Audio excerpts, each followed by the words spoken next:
Hey everybody, Jimmy from the Game Grader. Taking another video review look here at the Parrot MiniKit Slim, a Bluetooth hands-free device for your car. This will pair with your phone so you can talk to it and also listen through it to all your calls on the go. Take a look at some of the aesthetic stuff of this thing first. Plastic all around. The only thing metal is the wire that will slide and hold it onto your visor. This is plastic, kind of a felty. It's not really grippy, I would say, but plastic, almost a rubbery, but again, not grippy. It won't grip on anything. That's not the idea here. And this is all plastic, kind of a silver. It's sort of metallic, slightly shiny, but not too much. You can see here from the video. This is the microphone right here. This is where you'll talk to. Obviously, it will sit like this on your visor, so you could talk to it right there. It will be right in perfect line for you to talk to. And here's your power buttons. This is on and off. This is also how you end calls. Here's how you answer calls, also how you hit to make a call. And then here's a navigation dial right here for you to go through some of the options, contacts, things like that. So let's get this thing. I believe it is already on. That's how it sounds when you turn it off. So let's turn it back on. That's one of the things. It's hard to tell if it's on, hard to tell if it's off. It's based on audio clues, which I'm not a big fan of. Those lights, I'm assuming, mean it's on. There we go. There's the audio cue from the device. That's kind of one of the clunky things. Hard to tell if it's on or off. But here, we'll pair it up with my BlackBerry Storm 2. Obviously, you're all used to this before. They've been paired. Now I'm turning on the Bluetooth here so they'll connect. So the Bluetooth on the device is on. You can see the blue. Now this made a cue to let you know that it's recognizing the phone. You've seen this before on the Blackberries. I need to hit accept. Now they're paired. So this is ready to go with the phone. This will sit in your car. Who do you want to call? And you hit the green button. It'll ask you who do you want to call, and this is where the fun starts. Obviously, it's who do you want to call? It's not going to recognize anything that I'm saying. Let's go through some of the options here of the device. It's another thing. It's kind of the connection. Who do you want to call? Phone volume. So you got a volume control right there, and it will add voice tags. You can add voice tags to the device. Receive contacts. Receive contacts. This will send your phone book from your phone, obviously, to the device, so it will learn the names. Update software by Bluetooth. Update the software Bluetooth through the phone. Phone book. Phone book. Volume. And volume again. So there's how you control it.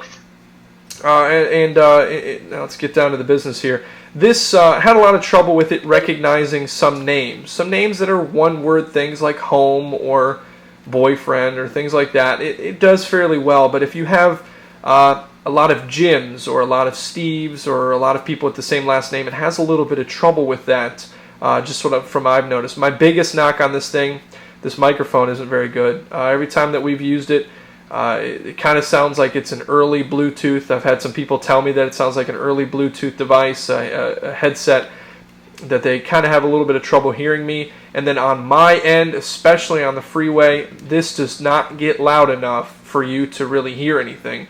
And that could be an issue as well. And in city driving, you could hear it, you can understand, but the person that I was talking with kind of had trouble understanding me, and at some points it was almost like a walkie-talkie where I had to stop to let them finish and vice versa. So there was some issues with that back and forth, and that's kind of what it's all about. You want it to be clear, you want it to be loud, and you want those things to be the way it is out of the box, but that's not how this is. And for the $70 price tag, I really can't justify that. Another big knock, a lot of the devices are doing it. I won't name company names because I haven't reviewed their devices yet, and that's not fair, but just looking at specs from other devices and other companies, they're pairing up with some text readers and email readers for you to get your messages through this instead of having to fuddle around with your phone, because let's face it, text messaging, BlackBerry messaging, emailing, it's a very big part of what we do. It's not just calling anymore, so getting text through this device is key,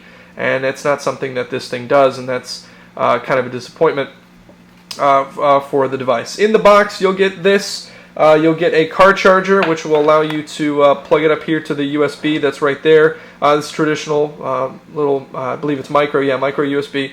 So this is, you have a lot of these lying around the house, so you can charge in the car, and then what I mean by lying around the house is you have a lot of the straight USB, so you can charge it through a computer. That's what I've got right here. So if you have any sort of hard drive, or your PS3 controllers, or phones will have this traditional cable, so that's another way to charge it. Overall, for the price tag, I don't know about this, guys. I'm sorry, Parrot. I wanted to love it. I thought it looked really nice. It's nice and it's not too weighty. It's small. I just don't think for the $70 price tag that this is necessarily worth it. There are some pluses to it. It will sync fairly easily. The phone book, having that sync up well is good. The pairing is quick, and it will come back from being off and recognize the device very, very quickly. But in terms of what it does, the quality of sound to and from the device, what it produces, both for you to hear and what the person you're calling can hear, the microphone quality, it just isn't there. And for $70, I don't know about it. I think there are some positives, and there are some that are definitely a lot more expensive. There are some that are cheaper. I don't know. I'm going to have to go with probably one of the lower grades that we've given something. I'm going to go C-. It's the Parrot MiniKit Slim. I didn't have a lot of success with it, but I could see where somebody could like it if they're big fans of Parrot. But I'm going to go ahead and see a C-. Thanks for watching. Pros and cons are below, and the MSRP there as well, plus a link to buy this baby if you're interested. It's from Parrot. Thanks for watching. It's the Game Grader.